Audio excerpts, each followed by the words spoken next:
Hello everyone, I am नवीन कुमार और यहाँ पर एक कंपनी जिसका नाम है सुरक्षा डायग्नोस्टिक लिमिटेड। ये कंपनी स्टॉक मार्केट से पैसे उठाने का ट्राई कर रही है। इस वीडियो के थ्रू हम जानने की कोशिश करेंगे आज के दिन कंपनी में पैसा इन्वेस्ट करना क्या सही डिसीजन रह सकता है। इसके ऊपर थोड़ा चर्चा करने की कोशिश करेंगे।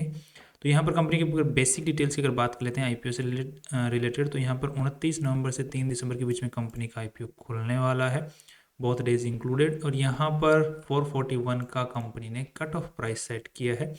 यहाँ पर कंपनी 846 करोड़ रुपीस उठाना चाह रही है और सारे के सारे पैसे जो हैं यहाँ पर प्रमोटर्स के पास में जा रहे हैं। सो ऑफर फॉर सेल है पूरा स्टॉक, एक भी पैसा कंपनी के पास में नहीं जा रहा है। और यही इस स्टॉक का मुझे लग रहा है कि सबसे नेगेटिव पॉइंट यहाँ पर बन जाता है। इसके आगे और चर्चा करते हैं। अब यहाँ पे कंपनी का अगर एक भी पैसा कंपनी के पास में जा नहीं रहा है तो यहाँ पर कोई ऑब्जेक्ट कंपनी के पास में नहीं है कि हमें ऑब्जेक्ट तब होता है जब कंपनी के पास में जा रहे होते हैं पैसे। अब सारे के सारे पैसे जो इस आईपीओ के थ्रू हैं वो प्रमोटर्स की जेब में जाने वाले हैं। तो अच्छा खासा स्टेक वो यहाँ पर बेच रहे हैं। कंपनी करती क्या, तो ये हम लोग जो ये डायग्नोस्टिक सेंटर्स नहीं देखते हैं अपने शहरों के अंदर में, जहाँ पर हम लोग जाते हैं, अपनी जांच करवाते हैं, खून की जांच करवाते हैं, टेस्ट करवाते हैं अपने ब्लड का वगैरह। तो ये जो पैथोलॉजी लैब्स होते हैं, रेडियोलॉजी लैब्स होते हैं, ये लैब्स का जो है इनका पूरा एक चेन है। और मोस्टली इनका जो ऑपरेशंस हैं वो इंडिया के जो ईस्टर्न इंडिया जो पार्ट है उसमें ज़्यादा काम करते हैं। वेस्ट बंगाल हो गया, बिहार हो गया, तो उस पार्ट के अंदर मेघालय हो गया, वहाँ पर है। तो ठीक ठाक लेवल पे आज के दिन काम कर रहे हैं। काफ़ी पुरानी कंपनी है आज के दिन and they are working fine. And अगर इनके पीएनएल स्टेटमेंट को चेक करते हैं तो कंपनी इज कंटिन्यूसली ग्रोइंग। यहाँ पर एक 2023 में एक हिकअप देखने को मिला है, वो मोस्टली इस टाइप की कंपनियों के अंदर में सब में देखने को मिला है। मोस्ट ऑफ द कंपनी में देखने को मिला है, नॉट सब में, मोस्ट ऑफ द कंपनी में देखने को मिला है। So this is not a concerning point again, because अगर एक कंपनी में देखने को मिले तो प्रॉब्लम है, बट अगर सभी पूरे सेक्टर की मोस्ट ऑफ द कंपनी में देखने को मिले तो वो एक इतना कंसर्निंग नहीं था कि उसमें डाउनफॉल आया है, ये हम कंसिडर कर सकते हैं उस सेक्टर के अंदर में। अब यहाँ पे 2022, 2023, 2024 में वापस इस सेक्टर ने रफ्तार पकड़ना वापस स्टार्ट किया 2023 के बाद में 2024 में। 2025 में फिर से ये रफ्तार पकड़ सकता है अगेन। बट यहाँ पे जो प्रॉफिट्स हैं वो कुछ ज़्यादा खास बढ़ते हुए नज़र नहीं आ रहे हैं, बिकॉज 24 में यहाँ पर 24 करोड़ थे। तो यहाँ पर अगर इसको हम लोग प्रिडिक्ट करने की कोशिश करते हैं, फोरकास्ट करने की कोशिश करते हैं, तो यहाँ पर 6 से 24 लगभग 250 करोड़ के आसपास का रेवेन्यू कंपनी इसमें जनरेट कर लेगी इस साल। और लगभग जो प्रॉफिट है 28 में, तो लगभग 30 करोड़ के आसपास का कंपनी नेट प्रॉफिट जनरेट कर सकती है। बट यहाँ पर अगर पिछले साल के डेटा के अकॉर्डिंग अगर इसका पी रेशियो निकालने की कोशिश करते हैं तो कंपनी ने जो पूरी अपनी वैल्यू लगाई लगभग 2300 करोड़ रुपए की लगाई है एज पर आवर कैलकुलेशन। ये वैल्यू कैसे निकल के आती है, इसको जब हम मल्टीप्लाई कर देते हैं कंपनी के कट ऑफ प्राइस के साथ में, तो लगभग 2300 करोड़ रुपए की कंपनी खुद की वैल्यू लगा रही है, जो कि काफ़ी ज़्यादा है अगर जिस हिसाब से कंपनी प्रॉफिट और रेवेन्यू जनरेट कर रही है उस हिसाब से देखा जाए तो, आज के हिसाब से, राइट, फ्यूचर के हिसाब से नहीं बात कर रहे हम लोग। अब इसी चीज़ की अगर और चर्चा करते हैं तो कंपनी के जो प्रमोटर्स हैं वो यहाँ पर आईपीओ से पहले 61% शेयर होल्डिंग ओन करते हैं कंपनी के अंदर में। बट आईपीओ के बाद में यहाँ पर अगर हम लोग एक चीज़ पे ध्यान देते हैं तो लगभग 1,91,00,000 शेयर्स जो हैं प्रमोटर्स यहाँ पर बेच रहे हैं। और यहाँ पर इनके पास में टोटल जो शेयर्स थे लगभग 3,18,00,000 शेयर्स ही थे आईपीओ के बाद में। सो एक लगभग बड़ा चंक शेयर्स का ये यहाँ पर बेचने की कोशिश कर रहे हैं इस आईपीओ के थ्रू, बिकॉज इनको नज़र आ रहा है कि यहाँ पर अच्छी खासी मार्केट ने इन कंपनियों को वैल्यू दे रखी है। इसी टाइप का जो ट्रेंड है वो दूसरी कंपनी में भी देखने को मिलता है। अगर हम लोग लाल पैथलैब की अगर बात करते हैं, ये भी इसी सेक्टर में काम करते हैं, तो इसके भी जो प्रमोटर्स हैं यहाँ पर अच्छा खासा थोड़ा बहुत अपना जो स्टेक है वो यहाँ पर बेचने की कोशिश कर रहे हैं। आपको कंटिन्यूसली बिकवाली यहाँ पर देखने को मिल रही होगी। इस पर्टिकुलर सेक्टर के अंदर में अगर देखते हैं, ये कौन सा मेट्रोपोलिस नाम से जो इसी सेक्टर में काम करता है, इसमें भी यहाँ पर बिकवाली देखने को मिल रही है। अगर हम लोग थायरो केयर की बात करते हैं तो इसने भी इसको अगर चेक करते हैं, ये भी बेच रहे हैं, तो ये भी यहाँ पर बिकवाली का संकेत दे रहा है।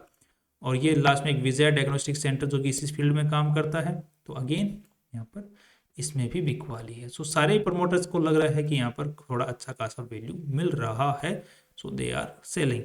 बट ये जो पर्टिकुलर आईपीओ लेके आने वाली कंपनी है, इनका तो बहुत ही कम स्टेक रह जाने वाला है इस कंपनी में आफ्टर दी आईपीओ, बिकॉज यहाँ पर इनका आफ्टर दी आईपीओ पूरा टोटल नंबर ऑफ शेयर्स जो है वो 5,20,00,000 होने वाले हैं टोटल, जिनमें से सिर्फ कितना 1,26,00,000 शेयर्स ही प्रमोटर्स के पास में रह जाने वाले। दैट कंसिस्ट ऑफ लगभग 25% शेयर होल्डिंग ही प्रमोटर्स के पास में कंपनी की रह जाने वाली है। Now that's a big negative point again कि प्रमोटर्स इतना बड़ा स्टेक क्यों बेच रहे हैं। दूसरी चीज़ों की बात करते हैं तो कंपनी अगर पिछले साल के रिजल्ट के अकॉर्डिंग अगर पी रेशियो अगर हम कैलकुलेट करने की कोशिश करते हैं तो 23 के हिसाब से कंपनी जो वैल्यू है उसके साथ 100 का पी रेशियो निकल के आता है, जिसको अगर हम कंपेयर करके देखते हैं डॉक्टर लाल पैथलैब के साथ में तो इसका जो पी रेशियो है वो 62 का है। इसके मुकाबले कंपनी ने अपनी जो कमाई के हिसाब से जो वैल्यू लगाई है, इस कंपनी की कमाई के हिसाब से जो इसकी जो पी रेशियो निकल रहा है वो 62, उसका निकल रहा है 100 के आसपास। दैट मीन्स कि वो ज़्यादा वैल्यू लगा रहा है, इतनी ज़्यादा अच्छी कमाई कर नहीं रहा है।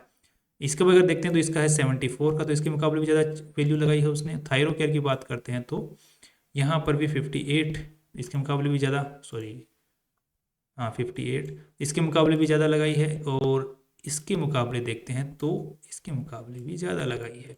सो मोस्ट ऑफ द जो कंपनियों ने, इस कंपनी ने जो अपने जो RHP उसमें नाम दिए हैं जिन कंपनियों के कि हाँ हम इन कंपनियों के कॉम्पिटिटर हैं, सबके मुकाबले ही इन्होंने अपनी ज़्यादा वैल्यू लगाई है कमाई के हिसाब से। बाकी सारी कंपनियां अच्छी कमाई कर रही है, यही नहीं कर रही है।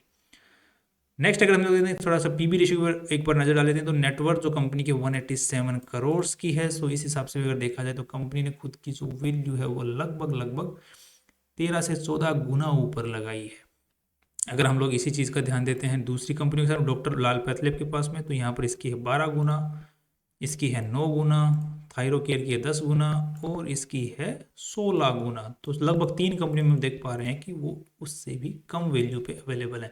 मोस्टली ये जो कंपनी है थायरोकेयर, ये सबसे ज़्यादा सस्ते में अवेलेबल है आज के दिन अगर देखा जाए तो, इस सेगमेंट के अंदर में कमाई के हिसाब से भी और वैल्यू के हिसाब से भी।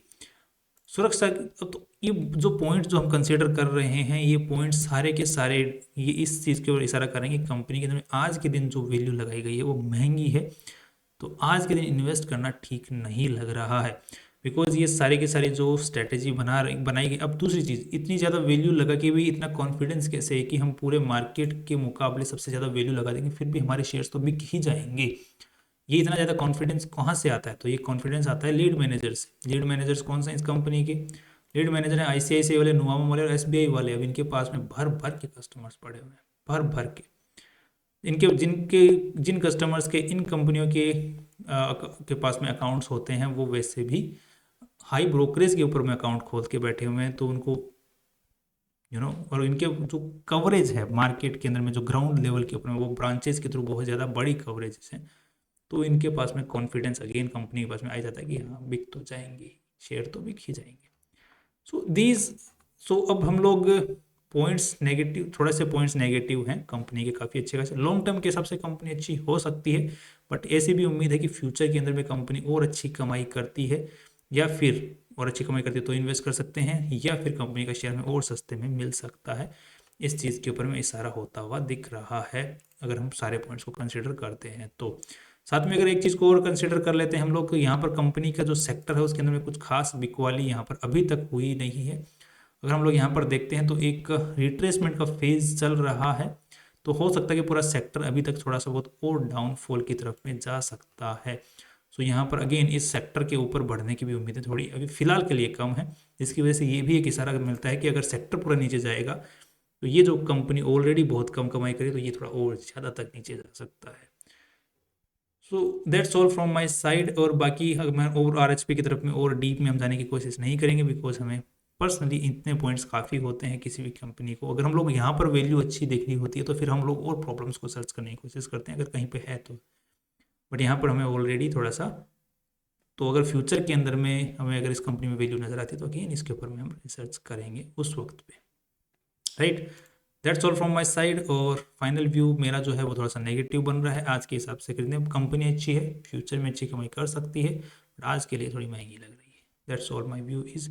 बाकी आप अपना जो भी व्यू बनाएं थोड़ी सी और रिसर्च करके अपने फाइनेंशियल एडवाइजर से पूछ के ही बनाएं, because this was just a limited review.